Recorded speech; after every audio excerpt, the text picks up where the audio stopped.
Oke, hari ini kita diskusi terkait sumber daya alam di pertemuan ke-9 di mata kuliah Ilmu Alamiah Dasar. Apakah suara saya cukup jelas terdengar? Jelas, Pak. PowerPoint-nya sudah bisa terlihat? Sudah, Pak. Baik. Diskusi ini sebenarnya sambungan dari yang terakhir kita diskusikan terkait dengan ekosistem. Jadi hari ini kita fokus kepada sumber daya alam dan pengelolaannya. Jadi Indonesia itu katanya punya sumber daya alam yang melimpah ruah, sehingga masyarakatnya makmur karena sumber daya alamnya melimpah ruah. Hari ini kita tidak mendiskusikan kenapa tidak makmurnya, tapi kita diskusikan adalah sumber daya alam dan pengelolaannya. Yang pertama itu kita paham dulu pengertian sumber daya alam. Jadi apapun yang ada di alam lingkungan kita, mau dia hidup, mau tidak hidup, itu namanya sumber daya alam. Jadi yang kita manfaatkan tentu pemanfaatannya untuk kebutuhan hidup kita sebagai manusia. Intinya adalah kalau kita memenuhi kebutuhan, tentu harapannya adalah menjadi hidup yang lebih sejahtera. Nah, di gambar itu ada orang yang menambang emas, tengok seperti kuning semua, itu sumber daya alam. Menambang emas ini secara tradisional nih. Nah, jadi di wilayahnya ada yang gunungnya punya emas, silahkanlah. Tapi jaga keselamatan. Yang di sebelahnya itu ada hamparan sawah dengan tanaman dan sebagainya, juga sumber daya alam. Jadi posisinya itu adalah mau tambang, mau sifatnya tanaman, kita punya semua. Dan itu merupakan bagian dari sumber daya alam untuk kehidupan yang lebih sejahtera, harapannya. Kemudian sumber daya alam itu memiliki karakteristik tertentu, sehingga nanti bisa diklasifikasikan atau penggolongan sumber daya alam. Nah, sekarang kita mulai dari yang berdasarkan jenis. Jadi sumber daya alam yang berdasarkan jenis itu ada sumber daya alam hayati atau biotik, ada sumber daya alam nirhayati atau non-hayati atau abiotik. Dari segi namanya, kita sudah bisa memahami, berarti kalau sumber daya alam yang hayati itu makhluk hidup. Kemudian yang non-hayati itu bukan dari makhluk hidup atau benda tak hidup. Kawan sebelah kita juga merupakan sumber daya alam, gitu ya. Tinggal diberdayakan aja gitu, untuk kesejahteraan kita misalnya. Namanya memanfaatkan teman, ya kan. Oke, sumber daya alam hayati itu yang berasal dari makhluk hidup, contohnya bisa banyak. Semua makhluk hidup lah, itu sumber daya alam. Semua yang tidak hidup, sumber daya alam. Batu, bahan tambang tadi, air, dan sebagainya. Jadi berdasarkan jenis, sumber daya alam dibagi dua. Itu yang perlu diingat. Dan contoh-contohnya mohon dipahami. Berikutnya adalah berdasarkan sifat pembaharuan. Sifat pembaharuan ini sifatnya terhadap nilai kebaruan. Apakah bisa diperbaharui atau tidak diperbaharui. Jadi ada sumber daya alam yang dapat diperbaharui, atau istilah kerennya renewable. Ada yang tidak dapat diperbaharui, atau yang tidak terbatas jumlahnya. Nah, walaupun nanti yang tidak terbatas ini katanya sinar matahari itu makin lama makin redup dan akan hilang, gitu ya. Nanti diceklah penelitiannya.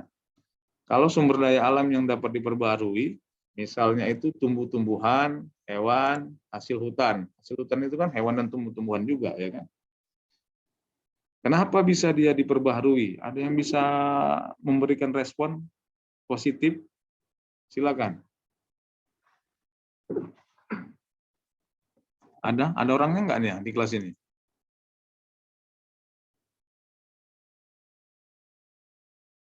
Kenapa bisa tumbuh-tumbuhan dan hewan itu digolongkan ke dalam sumber daya alam yang dapat diperbaharui? Ada yang bisa membantu saya? Ada Fikri, ada Aprian, ada Santi. Siapa lagi di belakangnya? Ada? Ada Putri, ada Yolanda, ada Pinta, ada Siva. Kira-kira apalah yang menjadi dasar kalau tumbuh-tumbuhan, hewan, hasil hutan itu tergolong sumber daya alam yang dapat diperbaharui? Ada yang bisa kasih respon? Silakan. Yang bisa kasih Izin respon? menjawab, Pak. Ya, silakan. Kalau misalnya tumbuh-tumbuhan atau hewan kan kalau sudah habis dapat ditanam kalau untuk tumbuhan, sedangkan untuk hewan dia dapat diternakkan lagi, Pak. Ya, artinya bahwa kedua yang disebutkan tadi bahwa bisa memperbanyak diri gitu ya. Jadi dia bisa lahir, bertelur dan sebagainya, tumbuh, bibitnya sebagainya. Makanya dapat diperbarui. Kecuali nanti faktor-faktor yang mempengaruhi, ada yang di bus ya. Siapa yang di bus nih? Si Gus Panelli. Ya. Ya itu yang maksudnya perbarui. Jadi dia terus berlangsung, ada terus selama faktor-faktor hidupnya terpenuhi. Adapun nanti hewannya, tapi kalau tak ada makanannya ya mati juga gitu ya.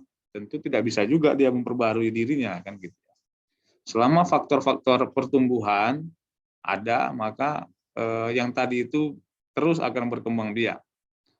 Nah, faktor-faktor itu apa? Itu kita diskusikan kemarin di ekosistem. Jadi ekosistem dan alami tempat hidup sebuah makhluk hidup.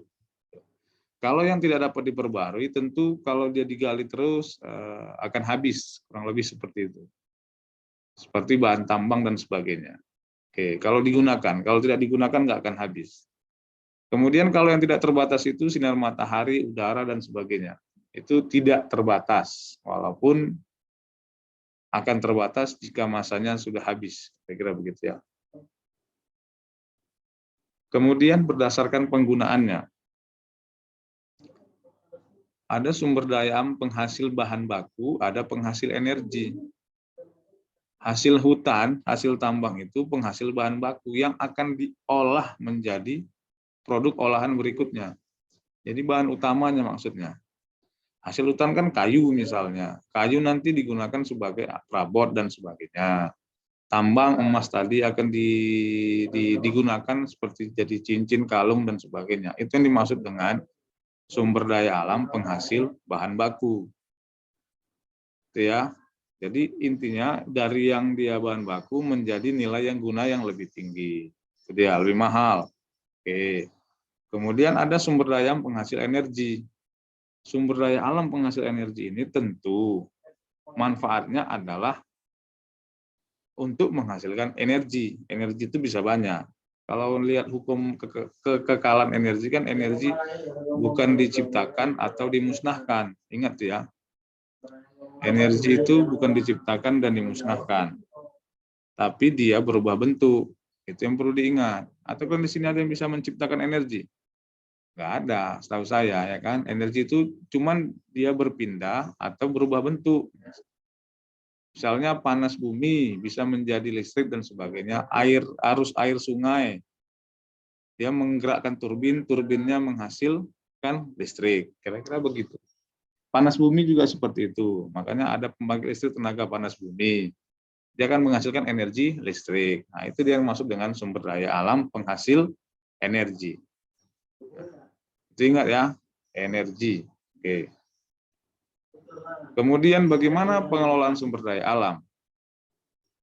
Kita tadi udah cerita tentang sumber daya alamnya. Bagaimana kita mengelolanya? Oke.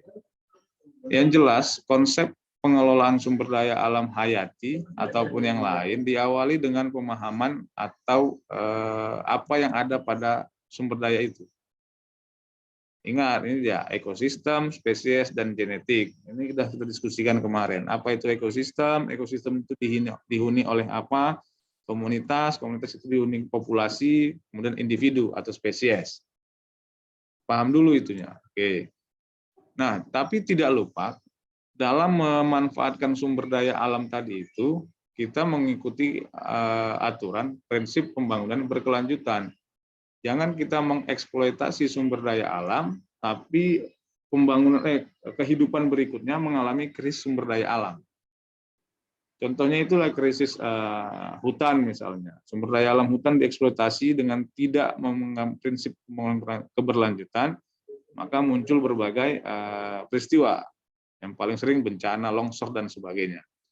Maka prinsip pembangunan berkelanjutan itu harus dipegang teguh dalam pemanfaatan sumber daya alam.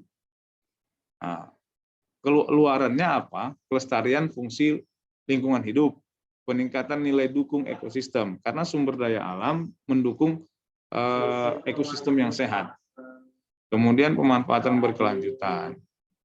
Outcome-nya itu peningkatan kesejahteraan masyarakat. Kalau sumber daya alam dimanfaatkan dengan melihat prinsip pembangunan berkelanjutan.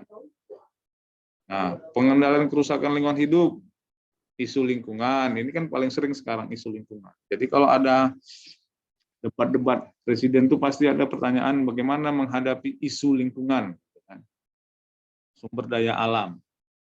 Nah, banyak, karena ini konsennya warga negara dunia sekarang saat ini. Kalau kita membaca berita-berita di manapun itu. Nah, jadi kalau kalian punya hutan 2000 hektar, kalau mau pakai kayunya, pilih kayu-kayu yang sudah besar tua, jangan semua dibabat gitu ya kan. Karena di sini kayaknya semua tuan tanah semua ini, banyak punya tanah, hutan dan sebagainya ya. Ada yang punya hutan di sini? Ada yang punya bukit? Maka nanti memanfaatkannya itu harus mengikuti prinsip pembangunan berkelanjutan agar tidak terjadi namanya bencana atau ya kalau bencana berarti masyarakatnya nggak sejahtera. Nah, karena dari itu, karena banyaknya peristiwa yang tadi itu, maka butuh usaha namanya konservasi. Terutama konservasi pengelolaan sumber daya alam tak terbarukan. Dengan untuk menjamin penggunaannya yang bijaksana. Kalau yang terbarukan juga tidak terjadi eksploitasi. Dasar hukumnya jelas. Jadi kalau kalian nebang pohon di hutan, biasanya ditangkap sama polisi hutan. Kalau nggak ada izinnya. Begitu ya. Apalagi hutan lindung. Nah, perlindungan kelestarian kelangsungan kehidupan itu untuk kelestarian ekologis dan ekosistem. Kita udah belajar ekosistem kemarin. Kemudian pengawetan, bisa juga pengawetan sumber daya alam. Bisa juga pemanfaatan sumber daya alam secara lestari dengan memanfaatkan keberlanjutan, tidak eksploitasi. Ada faktor yang dipertimbangkan. Nah, apa tujuan pengelolaan keanekaragaman hayati atau KHT? Yang pertama itu menjamin, jamin tadi itu sumber daya alam itu tidak punah gitu.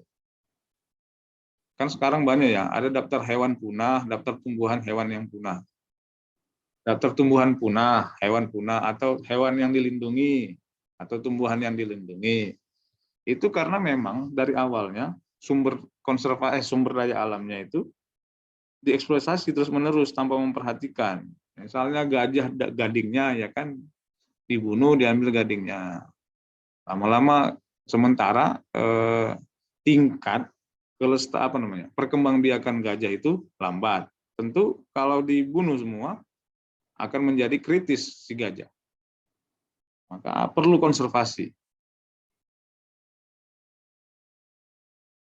Bagaimana? Kemudian ada lagi pengelolaan sumber daya air.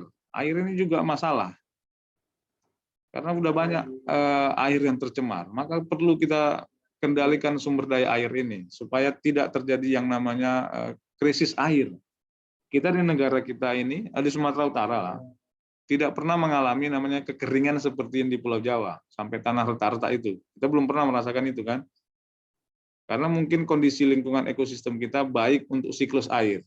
Ini kita udah belajar siklus air kemarin di ekosistem. Kalau masih ingat. Nah, bagaimana pengelolaan air? Bisa itu bertujuan untuk memperbesar persediaan air, membangun bendungan. Jadi pemerintah sekarang banyak membangun bendungan untuk menjaga ketersediaan air. Selain itu juga mengurangi dampak banjir di daerah hulu. Kemudian mengurangi laju penguapan dan membersihkan air dari bahan-bahan pencemar. Jadi nanti Anda bisa searching air yang baik untuk dikonsumsi itu ada peraturannya.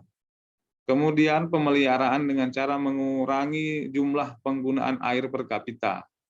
Tapi ini kayaknya di negara-negara mana ya? Negara-negara Asia Timur mungkin sedikit menggunakan air. Jadi kalau membersihkan habis buang air besar, buang air kecil pakai tisu gitu ya. Atau kalian pernah kayak gitu sekarang? Karena nggak ada air gitu. Tapi bersyukurnya kita air cukup. Jadi kita untuk membersihkan diri itu tidak mengalami kesulitan, kira-kira begitulah. Nah, bagaimana dengan tanah? Nah, pengolahan tanah di daerah pertambangan, reklamasi, restorasi. Jadi kalau pernah melihat pertambangan di tanah itu kan tambang itu di bawah tanah ya. Kalau di atas tanah nggak tambang namanya ya kan. Biasanya di bawah tanah. Dari tanah itu digali. Apalagi tambang emas misalnya. Kita ambil contoh tambang emas. Tanah digali, maka otomatis struktur tanah berubah.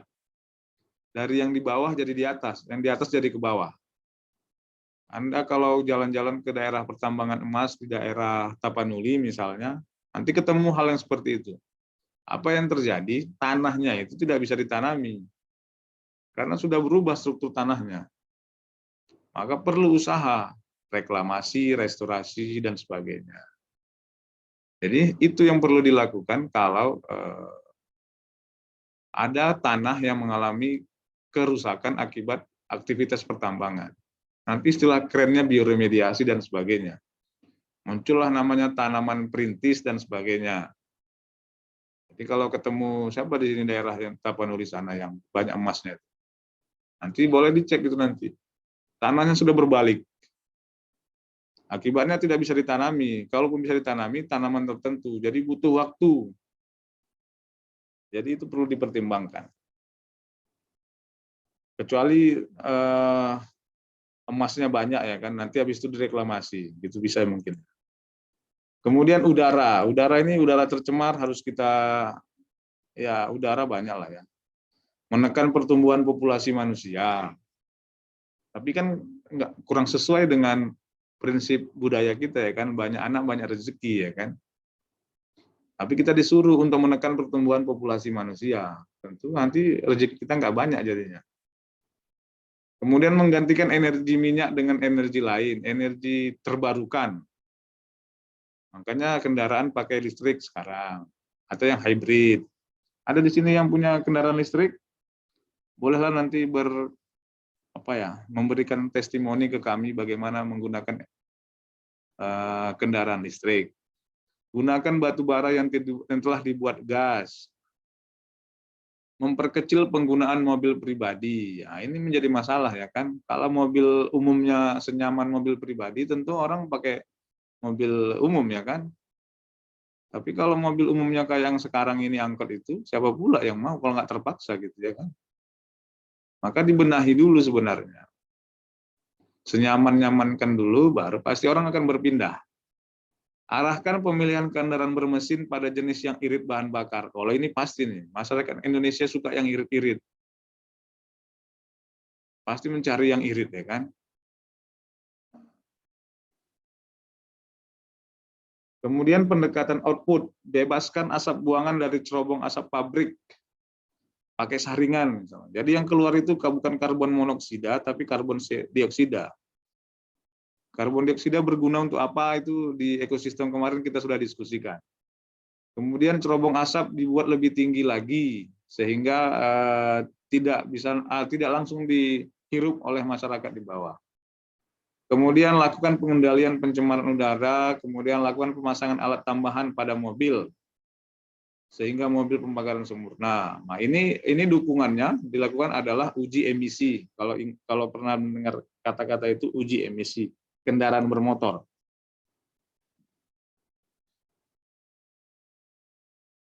Nah, pengelolaan keanekaragaman hayati ada undang-undangnya untuk apa, mengapa, di mana, untuk apa, bagaimana. Yang jelas adalah untuk kesejahteraan kehidupan. Kalau tidak dikelola dengan baik, maka kesejahteraan akan ya tidak sejahtera, kurang lebih seperti itulah. Jadi kalau kalian menggunakan sumber daya alam itu jangan terlalu dieksploitasi, tapi digunakan yang butuh. Kalau kalian mau bangun rumah misalnya pakai kayu yang mahal, pakailah, tapi sesuaikan aja. Jangan sampai yang kecil-kecil pun ditebangi. Akibatnya bencana juga, longsor, kalian juga yang menerima kan gitu ya kan. Kalau ada daerah pegunungan yang sudah gundul hutannya, kan biasa sekarang trennya kan ditanami gitu ya. Maka tanamilah pada daerah gundul itu tanaman yang keras akarnya gitu. Menanam pohon kembali ya kan. Cari tanaman yang kuat kayunya, akarnya bisa kuat. Jangan tanam cabai di kalau gundul, pegunungan yang gundul nggak ada gunanya ya kan. Cabai kena siram sedikit 1 ember aja udah hanyut ya kan. Apalagi nanti air hujan. Maka dalam proses reklamasi yang tadi itu perlu dipertimbangkan banyak hal. Jenis tanamannya, jenis pohonnya, dan jenis tanahnya juga. Sehingga nanti tidak sia-sia pekerjaan itu. Sehingga terjaga semua sumber daya alam.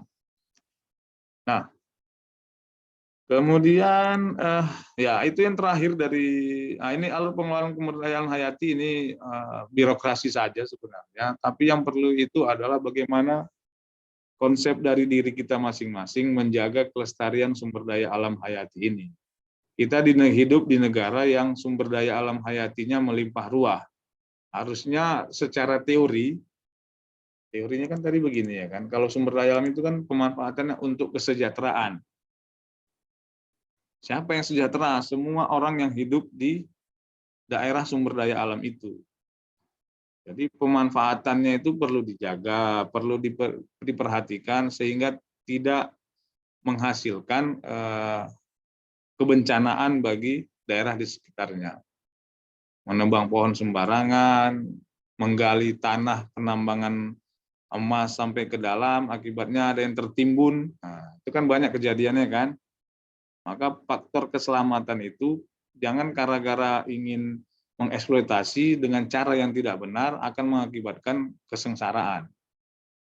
Maka kendalikan itu semua supaya sumber daya alam yang kita miliki ini dan yang kita gunakan itu membuat kita hidup lebih sejahtera, setidaknya lebih sejahtera daripada hari kemarin. Oke, itu pengantar dari sesi materi ini. Silakan dibaca. Nanti rekamannya saya seperti biasa akan saya share ke YouTube. Daftar hadir selesaikan di sana semua seperti biasa. Kasih kesimpulan di sana untuk membuktikan kalian ikut kuliah pada hari ini. Walaupun semua sebagian besar kameranya tidak aktif. Nggak tahu saya kan tidur atau gimana. Oke, itu ya yang perlu diingat. Mudah-mudahan tercerahkan di siang hari yang panas ini di sini. Nanti silakan dicek ulang kembali. Terima